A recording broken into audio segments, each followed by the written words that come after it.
Good morning, everybody. It's a great honour to be able to come and speak to you all, and I'm very flattered by Alain's mention that the British Herb Trade Association is the homologue of iteipmai, because I know what a beautiful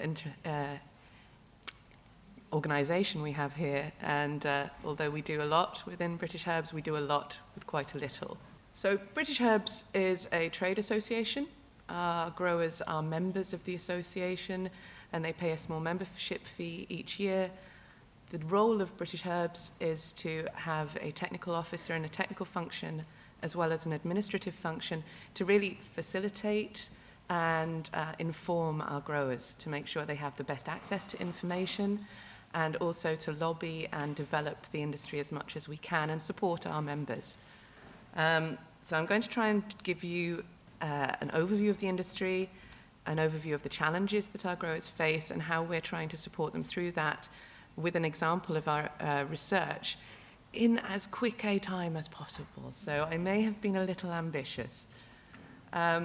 Just to say whereabouts our growers are based, a lot in the centre of the country. Mostly I'm talking here about culinary herbs. We have a very small, tiny medicinal herb sector. Pretty much all of our herbs are cut fresh. There is some drying. There is maybe one or two members who are doing some essential oils, but effectively I'm talking mostly about a fresh cut product. And the big star in the east of the country relates to large areas to do with drying, but also large glasshouse production for pot herbs for supermarkets. Very quickly, the area, we try every year to ask our growers to give us some information on the production area, because this helps me a great deal when I lobby our government for access to new plant protection products or try and represent us. It's always a little bit of a challenge getting grower feedback. I've heard from many international colleagues that they face the same issues. So I'm sorry there is no 2017 data. I'm still nagging on that. But you can see our acreage or our hectareage varies a little, but generally speaking, we're around 3,500 hectares to 4,000 hectares.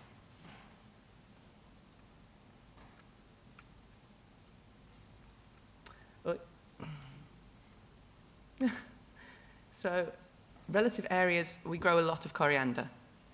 So this is very skewed by large, broad-acre coriander production for drying, but also we have a very large ethnic base that uses a lot of coriander, so it is by far a large crop for us. Parsley and mint are also big crops. We do, having said that we don't do a lot of medicinal herbs, there is a large poppy crop in the UK.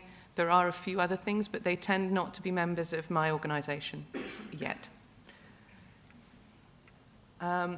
The fresh herb market in the UK is growing. It's growing mostly in the cut and the bunched sectors. Pot herbs are growing, but not as much. I thought this might be helpful just to give a bit of context about the value and the scale of the UK industry and what we're doing. So the value is very much in the cut herbs, and that's where most of the growth is coming from these days. So challenges, and I'm probably repeating a lot of what my colleagues have said here, because I think one of the things from talking to everyone and listening to the presentations is just how much commonality there is, whether you're talking about valerian or thyme for a very specific market, or you're talking about, in the UK, cutting it for a supermarket. We have very similar challenges, and one of them is labour. For me, it's both access to labour and the availability of labour, but it's also the ethical issues that surround that. So many of our supply chains now are very aware of modern slavery, accommodation conditions for staff, and we're seeing more and more standards coming down from our customers on how this has to be managed.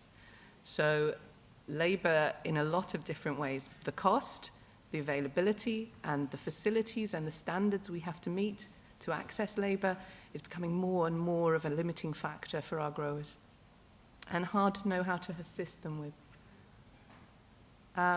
Customers, again, with standards, these are the sort of customers most of my members will be supplying. They are providing standards to support their brand and make sure that we meet their brand values, which creates another price pressure and another pressure on our growers to meet those standards, whether they're ethical standards or whether they are biodiversity standards or good agricultural practice standards. These all have a big impact on how our growers operate their businesses, and every year those standards become a little tighter, understandably so. I'm a bit scared of this slide. We, and I know a lot of my colleagues here, struggle with access to plant protection products. We have a system in the UK that makes it a little bit easier, but there's a huge amount of uncertainty now that this Brexit vote has gone through. We are in a very uncertain position. However, we are at the moment approaching this problem assuming that nothing major is going to change in the short term, and trying to form collaborations to get the best access that we can within the systems that we are working with. But access to plant protection products is a major problem for our grower base. There's very little organic production in the UK. Most of it is conventional. With the labour pressures that we're under and the price pressures from customer that we're under, there is a need to have effective herbicides. And this remains one of my role's biggest challenges, is how best to facilitate grower access to this. We struggle with weeds. When we ask our growers what the biggest problems are, they now feel that weeds are a much bigger problem than pest and disease. That might change, because there are some kind of challenging pest and disease problems coming up. But right now, weeds remain our biggest problem, and these particular weed species cause us a lot of issues. Pests, particularly leafhopper, actually. So when I do the area survey of my membership, I also ask them about pest and disease problems and weed problems. So these are the things that have come back so far for me to work on for them. Diseases, mildews damping off, basal downy mildew, all present serious challenges for growers. And as mentioned and highlighted by many of you and many of the other speakers, changing environment, we are certainly seeing, or appear to be seeing, a lot more extreme weather events. And that has a massive impact for our grower base in a number of different ways. Ability to work on the land, ability to get on and harvest, get on and drill, ability to actually have continuity of production, but also emerging pest and disease threats that we have not seen before and may not have answers to. So, new threats. Xylella might become more of an issue. We don't know. Certainly, basal downy mildew has created a lot of problems. So what do we do? We're British, we make tea. Hopefully we have a little more active solution than this, although it's always comforting to sit down and have a cup of tea. We try and work together. I think this forum is a brilliant opportunity for us to start working together on an international basis, but in the UK we've known this for some time. We really must work together. There are things, obviously commercial confidentiality always must be respected, but there is so much pressure now that it is really important that the basics are covered and we work collaboratively to get what we can for our industry and make sure our industry survives. So what we're trying to do and how we're trying to facilitate as British Herbs is we look at our grower need, we do our surveys, we try and find out what our growers need from us. We try and build that into an industry strategy, and then because we don't do research ourselves, we then go out and try and find funding. Every grower in the UK over a certain size pays a levy, a small tax, into a big pot of money, which is then spent. This is not just for PAM, this is not just for horticulture, this is across agriculture as well. So there is this big organisation called the Agricultural and Horticultural Development Board, which sits on a large amount of money that we have to try and lobby to get money spent on our crop area. So a lot of my time is spent working with the AHDB team to make sure money is spent according to the grower need and the grower strategy so that we get what we need out. Part of that is getting access to something we call EMUs, so extensions of authorization of minor use. This is how I get the majority of the access to plant protection products. In the UK, we have a system that allows us to have off-label approval. That's what this is about. 85% of the products my growers can access, and quite a lot of the critical ones, come from this system. So pretty much a large proportion of what I'm doing is trying to make sure we still get these through. And the balance of proof in this is about residue detection. Can we meet the residue detection for the MRL in that crop using the proposed agricultural practice? It does not give us any assurance on the crop safety, and it doesn't give us any assurance on the efficacy. So although we might have a big product list, it might be that several of them are unsafe. Growers have to take those and use them at their own risk, which presents its own challenges.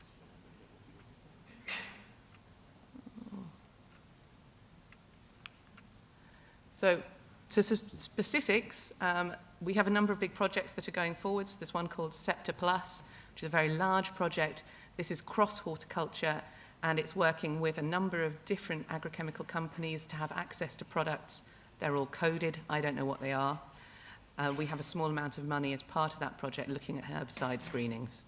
And the idea is this is going to generate data which will allow us to get plant protection products faster. But it's all done very confidentially. So this is where this very big AHDB money pool is trying to be used efficiently. And efficiency in these kinds of data generation is very important because, as you know, generating data costs a lot of money. So we're trying to be as efficient as we can to make sure that we get products fast and we get products across as many different crop categories as we can. So we're efficient with our growers' money. We also don't want to neglect the biological controls, because the future is the biological controls. We aren't going to have huge chemical arsenals like our predecessors had. So we must look at how we use biological controls, and growers have to use these with an appropriate technique. It's not just like using glyphosate. You have to use them in the right way. I know many of you have organic backgrounds, so you'll know this very well. But when you go and speak to a conventional grower about how to use a non-conventional product, they need to have it clearly defined in their head what they have to do differently. And this piece of work is about trying to educate the growers, work out how to do the products right. Many companies that have biostimulants or biological products have very simple labels because they might not be very large companies. And very simple labels mean that the growers can misinterpret how to use them. This project is about trying to educate the grower in how to use these products and get good efficacy. Because we all know we have one grower, he's tried this product that you've suggested, it didn't work, he never wants to use it again. But it might be that he just didn't take the filter out of the nozzle or had the wrong water volume. But once they have it in their head that it's not a good product, they never go back to it. So this is about trying to overcome that issue. Right, we try and share that information. We have field events, communicate what we've learned. Now, unfortunately, I think I'm very short of time, but this is the work that we've been doing on basil downy mildew. This is not my research, so I hope you'll be kind with any questions about it. But we've basically looked at is the seed carrying DNA? What are the risk matrix? Can we draw up a line, a graph showing where you're most at risk of infection? Are the oospores there? So there is very specific targeted work being done as well as these large-scale projects. So if there is anything specific, I'll be talking to Alan and iteipmai about this work, so we can talk some more. And we put that into practice and managed to deal with a problem. And I just wanted to thank some of my colleagues and some of my growers who provided me with some of the data. And thank you for your patience, because it's quite a lot for me to have tried to cram in.